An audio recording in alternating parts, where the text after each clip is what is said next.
At my nephew's birthday party, I said, I can't wait for the big family dinner tomorrow. My cousin laughed. Wait, don't you know? It was yesterday. My aunt pulled out her phone, pictures, toasts, everyone smiling. My sister coldly said, maybe next time you'll get the hint. I didn't respond, but what I did next wiped the smiles off everyone's faces. My name is Marcos. I'm 32 years old, and I've always been the type of person who remembers birthdays, arrives with a gift, and offers to help clean up even when I didn't make the mess. My family has never made it easy. I'm not exactly the black sheep, more like the invisible one. I'm not dramatic or scandalous, and I've never had a big fight with anyone. But over the years, I felt that slow, silent burn of being pushed aside. Small details. Group chats I wasn't added to, inside jokes I didn't understand, family photos where I mysteriously didn't appear, even though I'd been standing there, just outside the frame. I always gave them the benefit of the doubt. They must have forgotten, I'd tell myself. It's not personal. I clung to that narrative longer than I should have. I guess a part of me believed that if I kept showing up, being kind, helping out, eventually they'd see me again. The worst thing about being silently excluded is that it gives everyone else a plausible excuse. And that's the most painful part. No one has to tell you you're not welcome. They just make you stop expecting an invitation. Last month, I was at my nephew Adrian's 7th birthday party, my sister Marta's son. I got him a Star Wars Lego set he'd been asking me for weeks, and I even helped him build the first half. I stayed after the party while the other adults left. I helped wash the dishes while Marta checked her phone. Casual conversation, small talk, nothing out of the ordinary. It felt good, like maybe things were starting to even out. So when I said, I'm really looking forward to the big family dinner tomorrow, I'm excited to catch up with everyone, I meant it sincerely. My cousin Irene froze, a piece of cake halfway to her mouth. Then she burst out laughing. Wait, don't you know? That was yesterday. I felt my stomach drop. I looked at my aunt across the kitchen, half expecting it to be a joke, but she pulled out her phone without hesitation. There were pictures, a long table in my parents' garden, hanging lights, champagne glasses, everyone dressed elegantly. To my horror, even distant relatives I hadn't seen in years were there. Toasts, speeches, kids playing, group photos. It wasn't an impromptu barbecue, it was the family dinner, the one my mother, Pilar, organizes every summer, which is basically a family reunion. My aunt started swiping through the photos as if showing me vacation pictures. Oh, this was right before dessert, she said. That's when your mother gave that little speech about being surrounded by all her blessings. She said that last sentence slowly, as if realizing too late that maybe I shouldn't be hearing this. But the moment was already ruined. My face burned, my mouth went dry. And then Marta, my sister, who hadn't said a word up to that point, looked up from the plate she was drying and muttered, maybe next time you should get the hint. Just like that. I didn't say anything.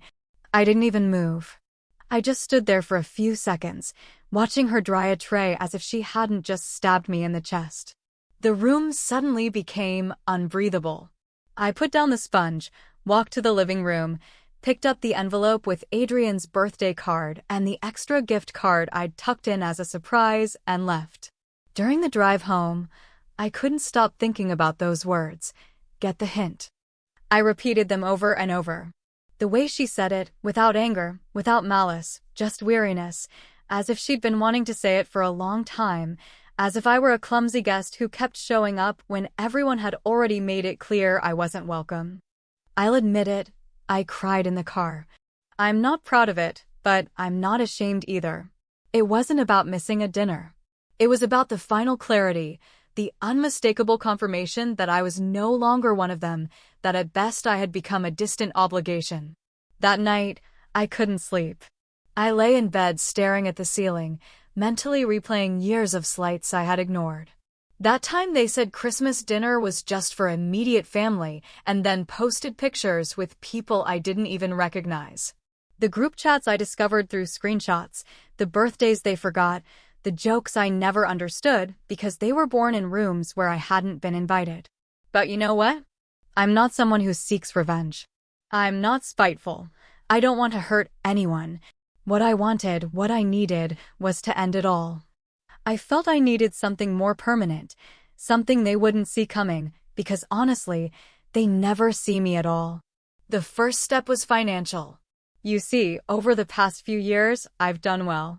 I work in IT, and while I'm not a millionaire, I've made smart investments, especially since I got into property management. No one asks me much about my life, so they don't know I own 3 rental properties.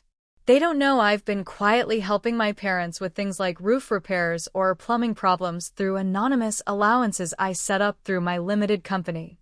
I never needed recognition for it. I just wanted to support them because they were my parents, or at least they were. A week after the birthday party, I got a call from my mother, Pilar. She was upset. The central air conditioning in our house broke down right during the first heat wave of the season, she said, her voice trembling. They told us the repairs are going to cost over 8,000 euros. The technician you usually deal with said he didn't receive the usual maintenance payment this year. Did something happen to the fund? I calmly replied, I've dissolved the allowance program. She was confused at first, but I didn't give her any further explanation. I'm sure you and everyone who was at the dinner can find a solution, I added. Silence on her end of the line. I could almost hear her thoughts churning. I didn't wait for a response. I ended the call politely. That same day, I called my lawyer, Mr. Ortega. There were other things I had been financing over the years, university savings for my niece, an emergency dental treatment for my uncle, and even a part-time assistant Marta used for her online craft store. I had receipts for everything. No one knew that those funds were tied to clauses and agreements. No one knew those clauses could be cancelled with a single signature. I signed, sent letters, froze accounts. It took about 2 weeks for the domino effect to hit my inbox. Calls, messages, missed video calls. One from my cousin Irene just said, "What's going on?" But I didn't respond. And then the family chat appeared. Not the new one they'd excluded me from. The old one I'd created myself 5 years ago when Grandpa Raphael died, and everyone needed to coordinate the funeral logistics. I still had administrator permissions. I renamed the group. Maybe you should get the hint. And one by one I removed all the members. I didn't say anything, just silence. But that was just the beginning. There was still one thing I hadn't reclaimed, and when I did, everything would change. That thing, that last thread that still tied me to them, was the country house in the Sierra de Gredos. Technically, it wasn't entirely mine. It had belonged to my grandparents, Anna and Raphael. Then it became jointly owned by my mother, Pilar, and her sister, my Aunt Reem. When Reem died, her share was inherited by my cousin V, the same cousin who had laughed at me for not being at the family dinner. Years later, when my mother fell behind on some payments, I quietly bought BA's share. Legally, I owned 50% of the house, but no one mentioned it. No one updated the mental family scorecard. They still treated it like grandma's house. Everyone used it freely, weekends, holidays, even entire summers. And I allowed it. I never booked it for myself. I never said no when someone wanted to use it. I even paid for the new dock last summer, silently, without credit. But now that house was my stage, and I had the script.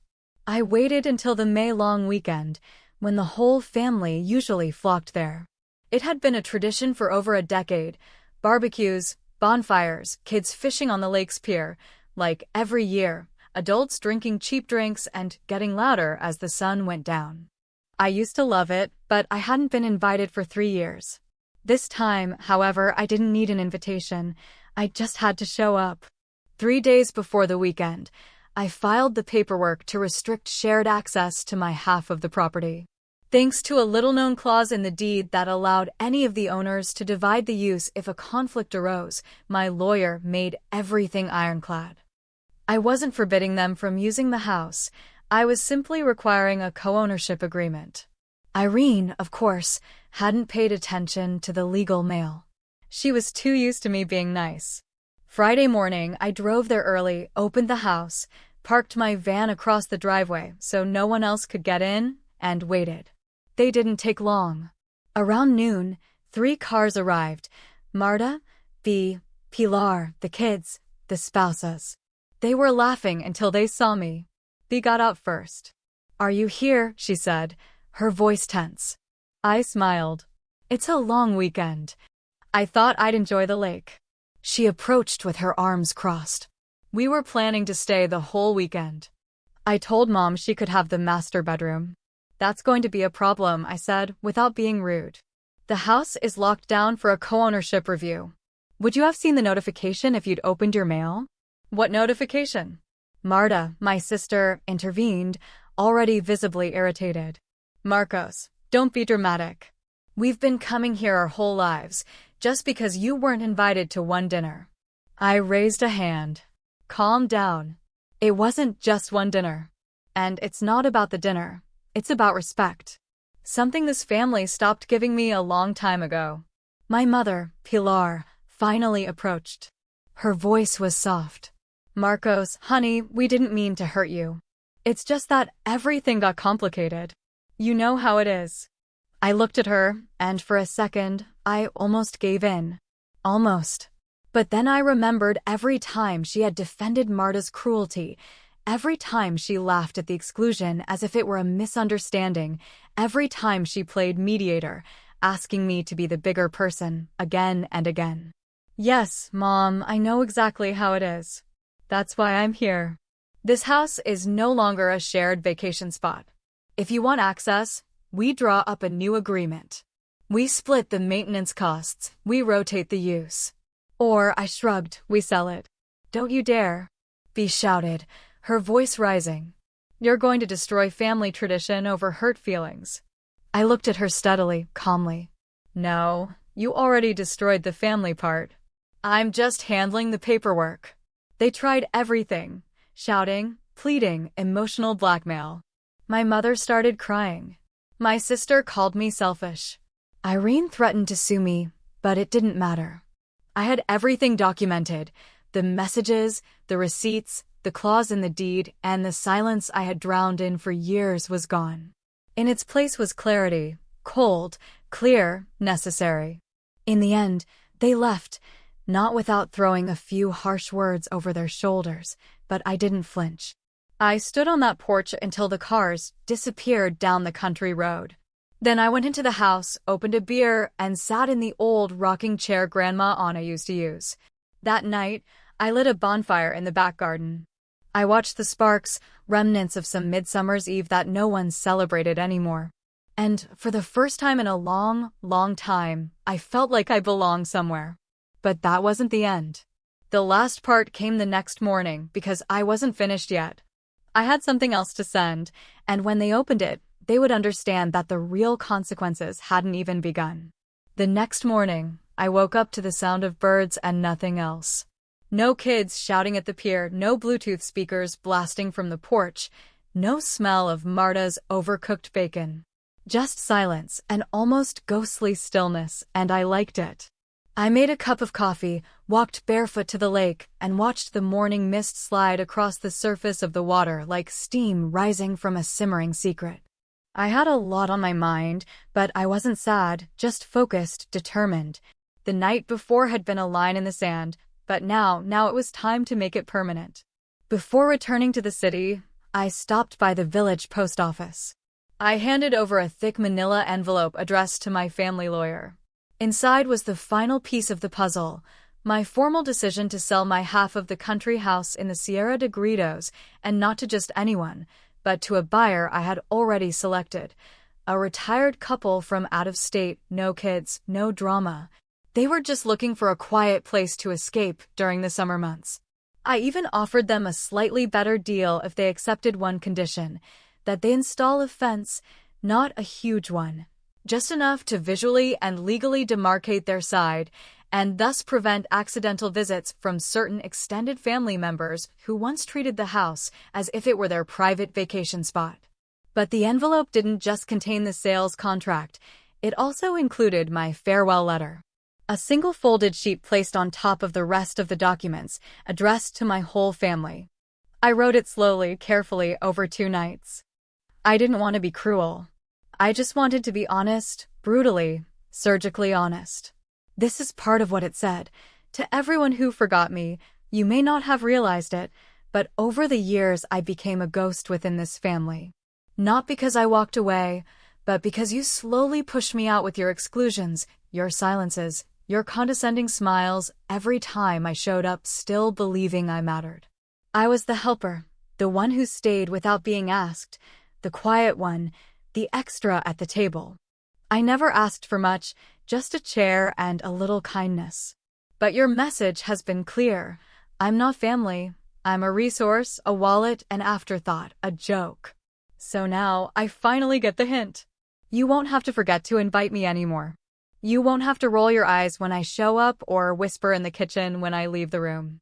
I'm done with all of it. I'm not angry. I'm not seeking revenge. I'm simply done. This house was the last place where I still felt any sense of belonging, and now I've let it go. The buyers are lovely. They'll take good care of it, and don't worry, they won't tolerate unwanted guests, not even on holidays. Consider this letter your official notice. I'm no longer available for guilt trips, emotional manipulation, or family chats. I truly wish you all the best, but from now on, my peace comes first. Marcos. 3 days later, my phone wouldn't stop vibrating. Missed calls. Voicemails. A barrage of text messages that went from confusion to panic and then to fury. My sister Marta, who hadn't said a kind word to me in over a year, suddenly had a lot to say. You're breaking Mom's heart. You're acting like a child. My cousin Irene sent me a wall of texts that started with, "Are you seriously selling the house?" and ended with, "You're going to regret this."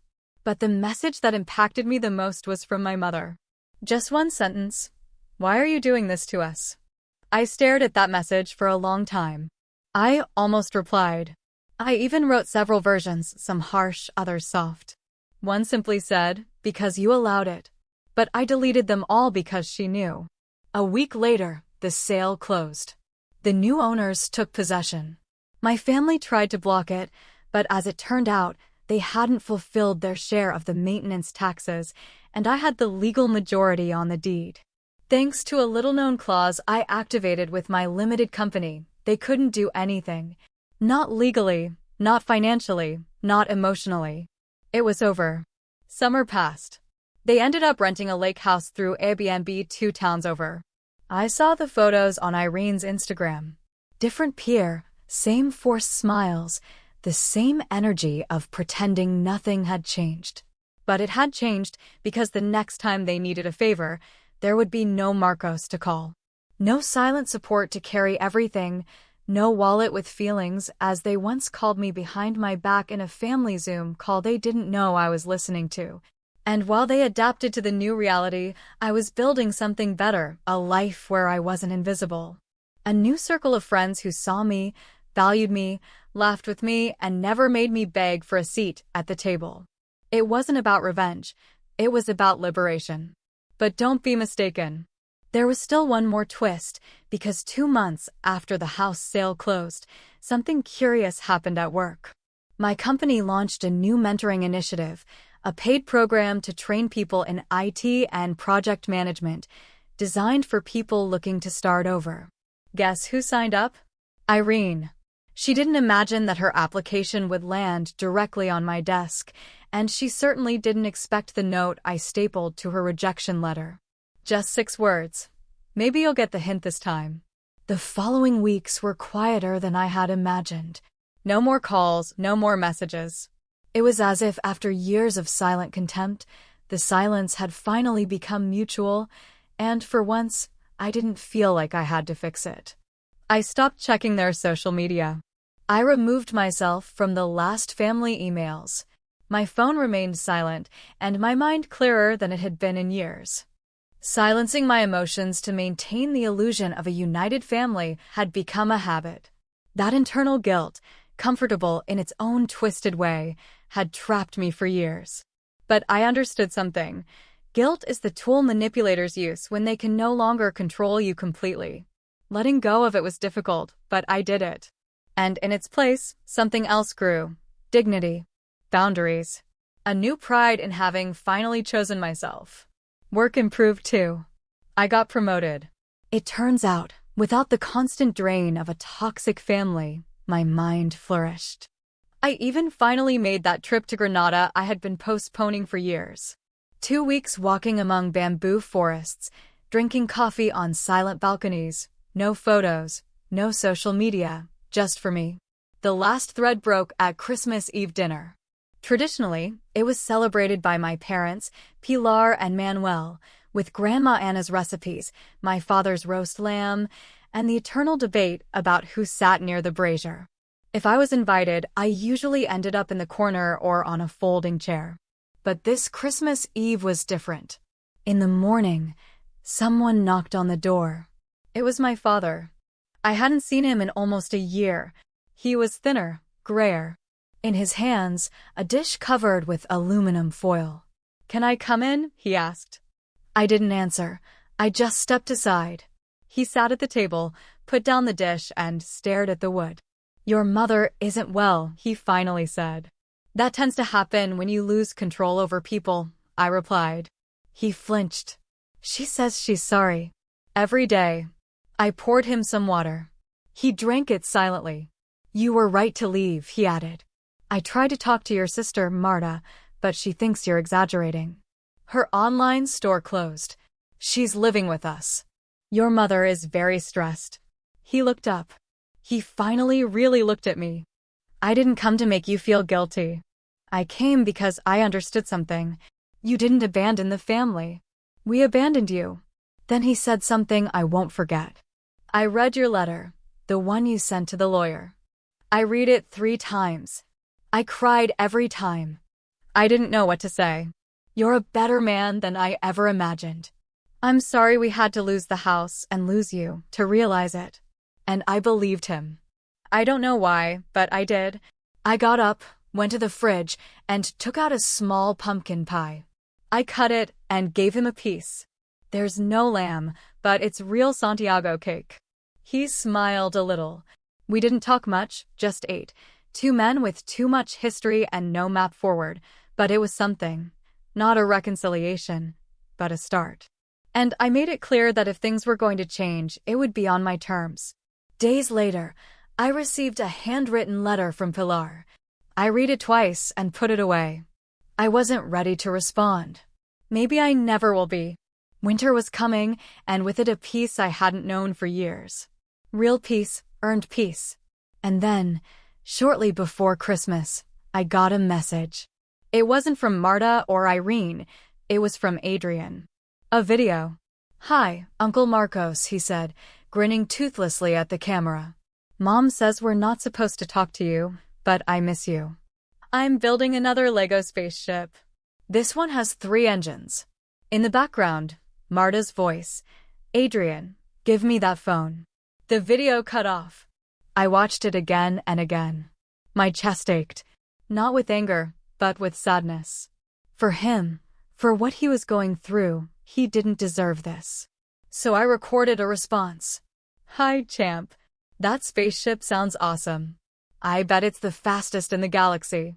I miss you too, and I'm always here no matter what they say." I didn't get a reply, but it didn't matter because I meant it. It was never revenge. It was protection. Setting boundaries. Closing wounds. And maybe, just maybe, the next generation wouldn't grow up feeling invisible.